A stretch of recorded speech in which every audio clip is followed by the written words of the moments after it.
This video is going to take us through the circulatory system in the lab manual. It really starts basically on page 144 where it starts to actually provide you with some information.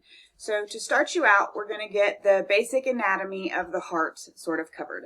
So the heart has 4 chambers. We've got 2 receiving chambers on the top. They're called the atria. So there's a right atrium and a left atrium. Now notice those seem backwards as you're looking at the picture. That's because they're named based on their position in a person. So that right atrium is on the right side of the patient and the left atrium is on the left side of the patient. So yeah, it looks backwards in the pictures, but there's a reason for that.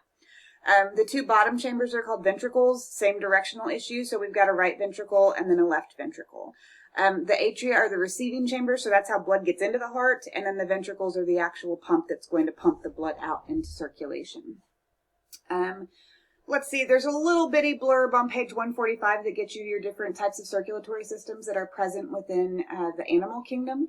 So fish don't have complex hearts like we do. They just have 1 atrium and 1 ventricle. Fish aren't super active as compared to us, and so they don't really have to have as efficient a circulatory system. Amphibians, they're terrestrial and life gets to be a little bit more complex. They have a little bit of a better heart in that they have 2 atria, but they still just have 1 ventricle. What that does is it allows for mixing of oxygenated and deoxygenated blood, so it's not as efficient a system as what we have, which is the 4-chambered heart.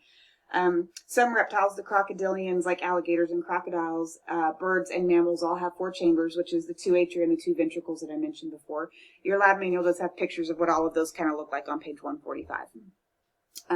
After that, the lab manual starts to talk a little bit about some of the blood vessels. So arteries are defined as taking blood away from the heart.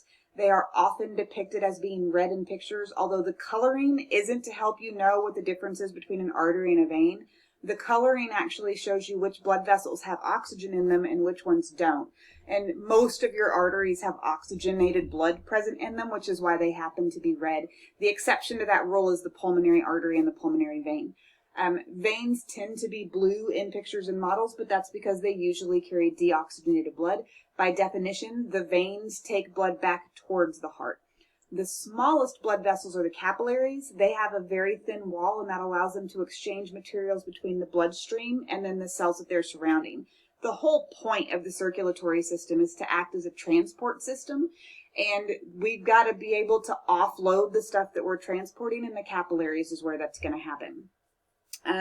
After that, they give you a little table in the lab manual with some very large blood vessels for you guys to learn the location of. So these are some of them. The common carotid arteries are the little arteries that take blood from the heart up towards the head. They're very important. The pressure in those vessels is also fairly high. The renal artery, anytime you see that word renal, it means kidneys. And so those are the little arteries that take blood to the kidneys. Brachial means the upper arm up here, and so this is the vessel that's in the upper arm. Femoral has to do with the femur, and so the femoral artery or femoral artery, I don't care which way you say that, that's the major artery that's down here in the leg. I don't have these 2 labeled, but they are in the table for you guys to learn. You're supposed to also know the coronary circulation, so the red vessels that are on the surface of the heart, those are coronary arteries. The pulmonary artery is not pictured here in this picture, but that would be taking blood over to the lungs. We'll get to that a little bit more when we actually start talking about the heart model too. Different picture to show you a couple of the other arteries that you're supposed to know. Anytime you see gastric, that means stomach. So if you can find the stomach and the vessel on it, that's the gastric artery.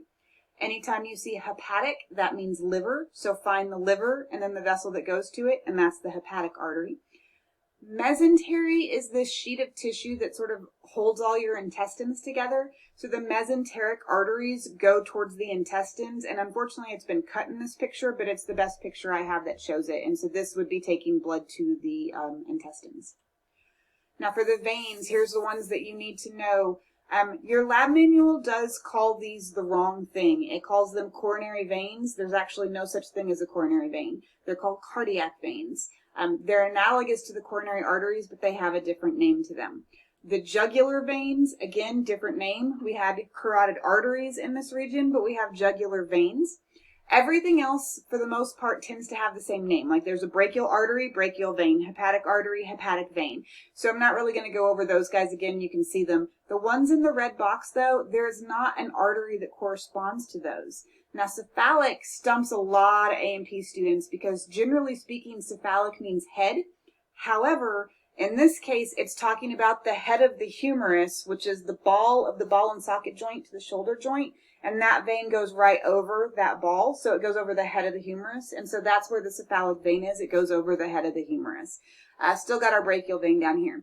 The great saphenous vein is the longest unbranching vessel in the body. This also happens to be a vessel that doctors will go in anytime they're doing a bypass, which shows you really how good our technology is. Because if you're getting a coronary bypass, that means they're working on the vessels up here around the heart. They go in through this vessel in the leg to get up to the heart with little bitty cameras. It's amazing what they're able to do, but they can also snip off little pieces of that vein to use them to rebuild any other damaged vessels that occur someplace in the body, just because that's kind of a backup vessel. You don't really need it. If you have to get rid of something, that one can be one that can go. Same notes for gastric and mesenteric. Gastric goes to the stomach, so the vein that goes over the stomach is the gastric vein. Mesenteric goes to the intestines. You can see that a lot better in this picture because they left the intestines in. So these are your mesenteric veins off over here. There is a hepatic vein, but that was labeled in an earlier picture. All right. Let's see, page 147, they give you a little cartoony picture of some of those vessels. And then underneath, they mention artery and vein slides. And towards the very bottom of that page, it says, draw an artery and a vein in the space below. This is what you're supposed to draw. So these are under a microscope. We're looking at a slide where they have prepped a cross-section through an artery and a vein in both of these. This one's stained a little bit better, so I'm going to kind of focus on this one. This is the artery. This is the vein. The way that you're able to tell is look at the thickness and the wall of the vessel. An artery has a much thicker layer of smooth muscle in it, where a vein has a very thin layer. And so you'll always be able to tell the difference because the artery is always going to have a thicker wall. Now on this slide, the stain is sort of bleached out and it's a little bit more difficult to see. The blood would be in here, so the wall of the artery starts here and goes all the way out to here. So all of this is the smooth muscle in the wall. And then here's the vein. There's the wall, teeny tiny. And so this is the vein, and that is the artery. Remember, you can always pause this so that you can take time to draw the pictures that you need to do. Okay. Let's see. Arteries, veins, and capillaries are discussed right above that again, or I really thought we kind of already did that, so I'm just going to kind of blow past that one. Okay. After that, your book starts to talk about heart anatomy in a lot of detail, and when we meet face-to-face, we talk about this heart model, which is always out on the tables for students to see. And so we're going to still learn it on these models, but I really recommend you spend a lot of time studying different pictures. So whenever you're presented with a model or a real heart, should you, I don't know, find a random heart in the road, you can always tell the difference between the right and the left side once you've cut it in a frontal section like this, because the left side of the heart is always going to have a thicker muscle layer than the right side of the heart. We'll talk a little bit about why that is later on. That helps to get you in the whole mindset of this is the left side, this is the right side. From there, you just have to remember what top and bottom chambers are named. So on the top, we have our atria. This was thick and it was left, so this is our left atrium. This is our left ventricle. This is our right atrium. This is our right ventricle. This picture is actually labeling the vessels that drain blood into the right atrium. And so the superior vena cava, which is numbered 3 in this picture, drains blood from the head and the neck into the right atrium. And then it's really hard to see from this angle, but there's a vessel that comes in from the bottom of the heart behind the right ventricle and empties into the bottom of the right atrium. That would be the inferior vena cava. And like this says, that's draining all the blood from the lower half of your body. All right, this is the back view of that inferior vena cava showing how that one's going to empty in. So same image, or well, different image, same vessel. Next, this is labeling the right atrium, and this is labeling the valve between the right atrium and the right ventricle. That valve is called the tricuspid valve. It is also sometimes called the right AV valve, but I will try really hard not to call it that for you guys since you're not anatomy and physiology students. And so tricuspid valve. Next, the little strings that help to anchor our two AV valves, they're called chordae tendineae, and so that's what this is pointing at. They are sometimes called heartstrings, and that's literally what chordae tendineae means. The muscles that anchor those, they're called papillary muscles, and so all of the muscles that kind of look nipple-ish that attach to those strings, they're called papillary muscles, and there's some on this side too. Next, this whole chamber down here is the right ventricle. Not pictured on this side, so I'm not really sure why it's on this slide. I didn't make these particular slides in this presentation, but when the right ventricle pumps the blood, it's going to pump the blood through a valve that exists right around here, but it's been cut off. That's going to eventually take the blood to this vessel, which is the pulmonary trunk. Pulmonary trunk, I just said just a second ago. From there, we split into a couple of pulmonary arteries. Then the blood gets taken to the lungs, where we're going to pick up oxygen and drop off carbon dioxide. This is showing you the pulmonary veins. We're looking at the back side of the heart because the pulmonary veins enter through the back, but they all empty into the left atrium, which would be this chamber right here. So those are all pulmonary veins.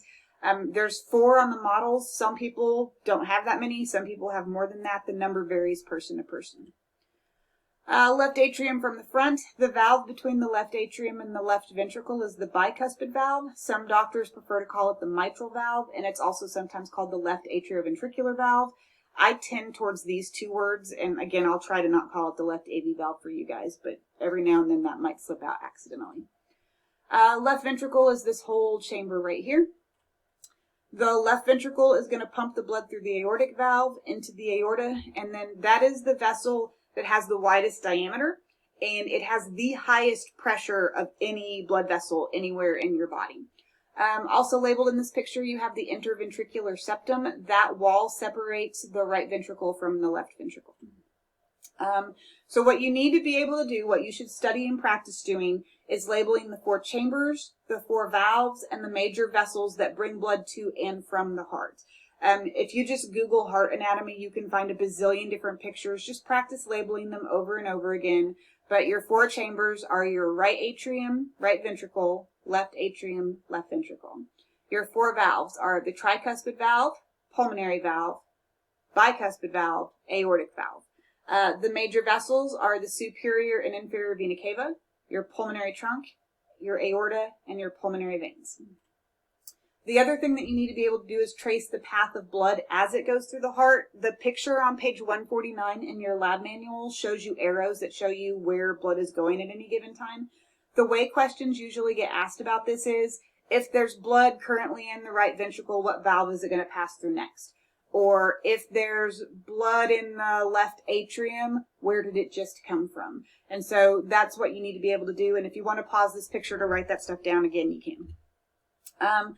Heart itself, even though it is filled with blood all the time, the blood that's in it doesn't actually supply the heart with the oxygen and nutrients that it needs. So the heart needs its own functional blood supply. So the heart has a special subcirculation that's called the coronary circuit, or coronary circulation. The coronary arteries supply what I usually call functional blood to the heart. And when I say functional, I mean it's oxygen rich, it's nutrient rich, it has very little waste in it. And that means it can drop the good stuff off and pick up the bad stuff so that we can sort of clean the heart of the bad stuff that it's created as it's been pumping the blood as well. The cardiac veins pick the blood back up from the heart and then drop it back off. And again, like I said here, the lab manual does call them coronary veins, but there's no such thing as coronary veins. They're actually called cardiac veins. Heart sounds. When a doctor puts one of these little guys on, this is called a stethoscope. The stethoscope allows them to listen to several different things, and one of the things that they listen for is what your lab manual calls heart sounds. Heart sounds are the valves closing when they're supposed to close. The tricuspid and bicuspid valve both close at the same time, and that creates the lub sound that the doctor first hears. And then the aortic valve and the pulmonary valve both close at the same time, and that creates the dub. When the doctor puts this on, they usually don't just listen in one place. They listen in several different places, especially if they hear something abnormal. Because if they hear more than lub dub, like let's say they hear lub sh dub, that whoosh sound in the middle means one of the valves isn't closing like it's supposed to, and that's a heart murmur. Heart murmurs often need surgery in order to fix those. So stethoscope is how they listen to those. They do also use a stethoscope so they can hear how your lungs sound as well. Now, pulse. Pulse is the exact same thing as heart rate. There are devices that can measure pulse. This little thing right here is called a pulse oximeter. It not only measures pulse, but it measures how well your body is carrying oxygen in your bloodstream at any given time. Some phones have little sensors on the back that can measure pulse. Some smartwatches can do that too. But most of the time, if you go to the doctor's office, they're going to use a pulse ox, or they're going to use the old school way to take a pulse, which is to use 2 fingers on a radial artery, which sits right here, and then they're going to count the number of times they feel pressure. If you do it accurately, you should count for a full minute, because your pulse is how many times does your heart beat in a minute. So counting it for a full minute gets you the most accurate number. That said, a lot of doctors and nurses just count for 15 seconds and then multiply that number by 4. Now, you've got some activities that are on page 152 in your lab manual that have to do with pulse. They want you to take your pulse. So what I will say is go ahead and try to take your pulse with the radial artery right here. If you have trouble doing it there, you can also use your fingers up here against the carotid artery. It pulses a little bit more strongly and it should be easier to find. If you can't find it in either of those 2 places, it starts to get trickier to find. But another good place is if you get your finger up kind of under your biceps, your brachial artery has a pretty strong pulse that you can usually feel in there as well. Again, to do it the most accurately, you want to go ahead and count for the full 60 seconds. So set up a timer with your watch or something, or your phone or something, and count for that full 60 seconds. What they want you to do after that is exercise and then retake your pulse so that you can see what effect exercise has on pulse rate, and it should elevate your pulse. If it doesn't, you didn't exercise very well. So that's what you're doing there. All right. After that, it starts to talk about blood pressure. Now, there's 2 things that a doctor needs for blood pressure. The stethoscope that I talked about earlier. And then, this has one of my favorite names, and it's because I'm such a dork. Normal people call this a blood pressure cuff, but its real name is a sphygmomanometer, and that full name is in your lab manual on page 153. So what you do with the sphygmomanometer, see, it just rolls off the tongue. You put the cuff around the upper arm. You want the tubes hanging down over the brachial artery as it's coming down in your elbow. It's always hard to do this when you're on your own, but usually the doctor does this for you. There's a gauge that's on it. The gauge, I don't know how well you can see it, it goes up way higher than you would like it to. But what they do is they tighten this little nut, and then they blow up the cuff. When the cuff inflates, it actually creates a tourniquet, and a tourniquet prevents blood from moving distal to that cuff. So what it's doing, and you can see in the picture, is it's blocking blood flow south of that. What you start to do then is slowly let the air out of the cuff, and as it starts to lose pressure, there's going to come a point where blood starts to spurt back in that blood vessel, because the pressure in the blood vessel is the same as the pressure in the cuff. And when you first hear that spurt, that gives you the top number in a blood pressure reading. That's called the systolic pressure.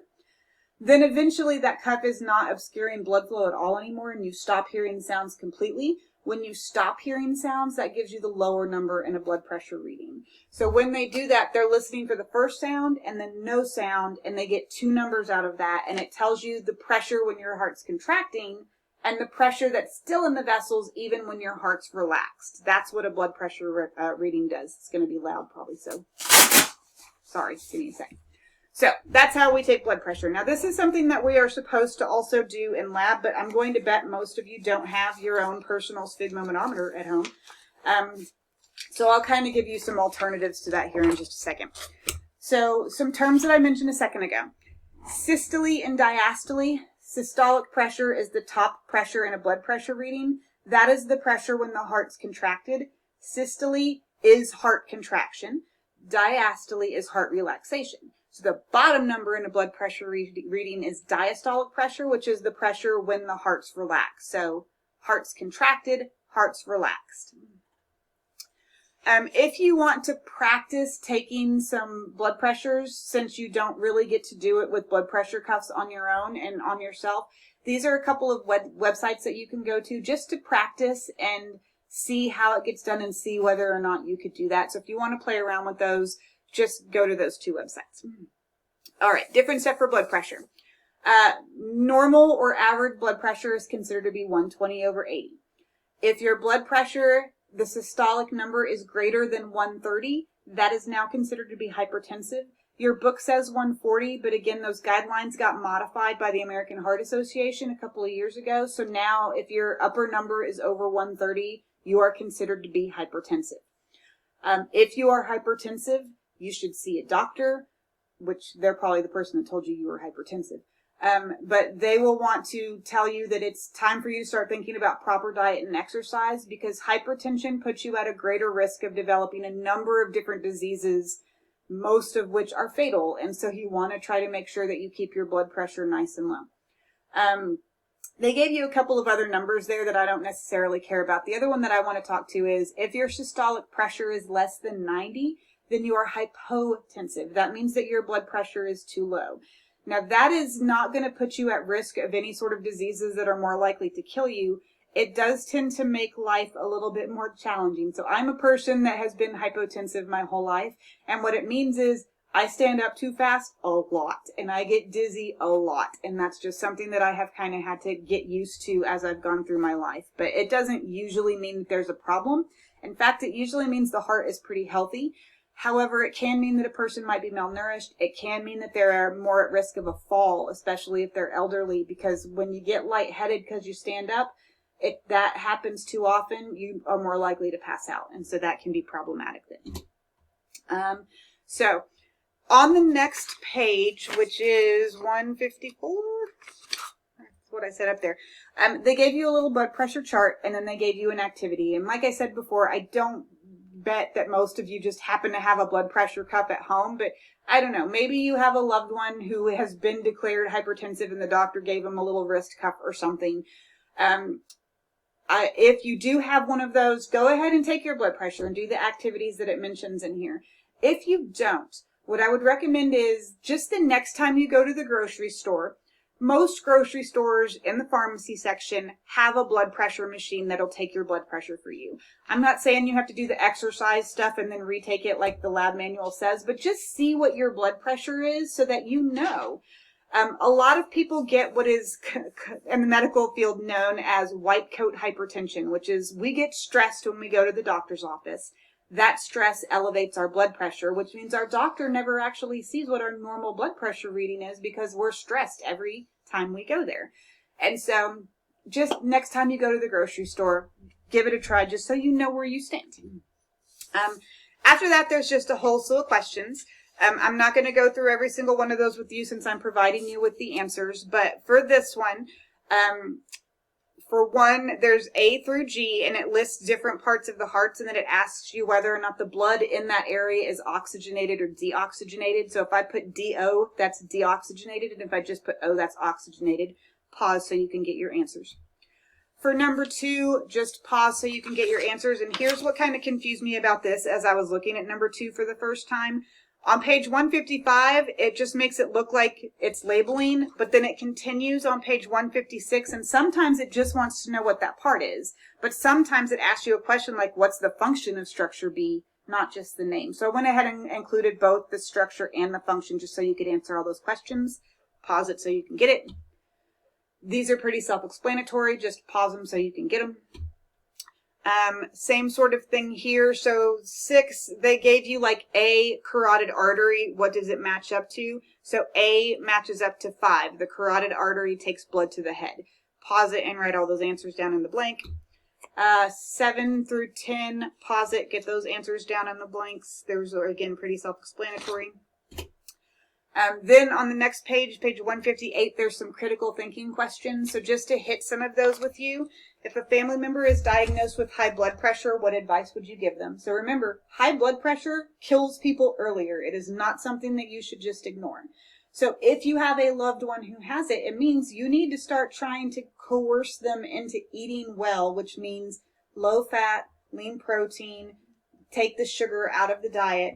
That tends to help get hypertension back in control. And very importantly, cardiovascular exercise is important. So that's not strength training. Cardio is, like bike, running, jogging, treadmill, swimming, stuff like that. How does hypertension affect the rest of the body? In a whole slew of different ways. The two that I'm giving you here are the reasons that people die of hypertension. One, the kidneys are filled with all these little blood vessels, and when you get hypertensive, those blood vessels get leakier, which means your kidneys fail, and if your kidneys fail, you die. Two, if your blood pressure is too high, your blood vessels will actually start to overinflate like an overinflated water balloon and cause them to rupture. That's called a ruptured aneurysm when that happens, and that can kill you real fast. And having hypertension puts you at an increased risk of that. Number three, if a family member has low blood pressure, should you be concerned? If it is low enough and the person complains of, like what I was saying earlier, they stand up too fast a lot and they get dizzy a lot, we should be concerned if that puts them at a higher fall risk. If their blood pressure is low because they may be malnourished, like maybe there's anorexia and they have low blood pressure because of their anorexia, that's a concern. But generally speaking, for the average person, if they have low blood pressure and they're not really noticing any symptoms, it's not that big a deal. Why do veins have valves? Well, it's because as the blood moves through the vessels, the pressure keeps getting lower and lower and lower. And by the time we've made it to the veins, the pressure is so low that it doesn't move forward very well. So essentially what we have is these valves that prevent the blood from falling back down, because gravity still works inside of your body. And so we pump the blood up past a certain point, and then the valve keeps it from going all the way back down to your feet. If a coronary artery is blocked, it can lead to a heart attack. Should you be concerned if a coronary vein is blocked? It is still problematic if a vein gets blocked. It's not as dangerous as a coronary artery, except if a large enough vein gets blocked that fluid is not draining from the heart correctly, that can result in something called tamponade, and that can kill a person. And so it can be dangerous as well. It's just not as life-threatening as quickly as when a coronary artery gets blocked. What are the symptoms of a heart attack? This one, if you were to Google the symptoms, you could find page after page after page of symptom. If you watch any TV show, when they say a person's having a heart attack, it's always they grab their left arm. That symptom doesn't usually show up in women, and that's why it is so dangerous for TV shows to show things like that, because women will have heart attacks and not know it because they didn't get that symptom.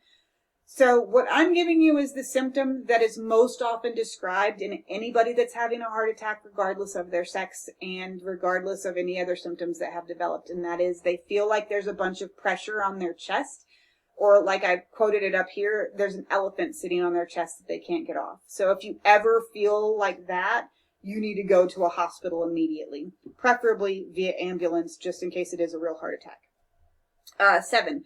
What's the definition of a target heart rate, and how is it important while exercising?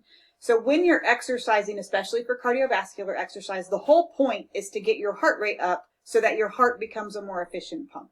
Your target heart rate is your goal for how high you should get your pulse or your heart rate while you're exercising. And unfortunately, one of the super sucky things about getting older is your target heart rate actually declines as you get older. I don't know if you guys have ever gone to a gym and used any of their cardio machines, whether it's a treadmill or an elliptical, but there's usually up in a corner a little chart that shows you what your target heart rate should be. And so you'll put your hands on the thing and it'll measure your heart rate for you, and you should try to see whether or not you are where it says. And if you look at the chart, you'll notice that as you get older, target heart rate declines. The reason for that is as you get older, something called fibrillation becomes more common. And if your heart rate gets to be too high, that sets the stage for fibrillation. That sets the stage for shocking, or creating what's known as a shockable rhythm, which is where we use those paddles because a person's heart is not efficiently pumping anymore. So we want to try to avoid that at all costs. So that's why the heart rate gets lower as you get older. So that concludes your circulatory system chapter. Make sure you study that heart anatomy really well.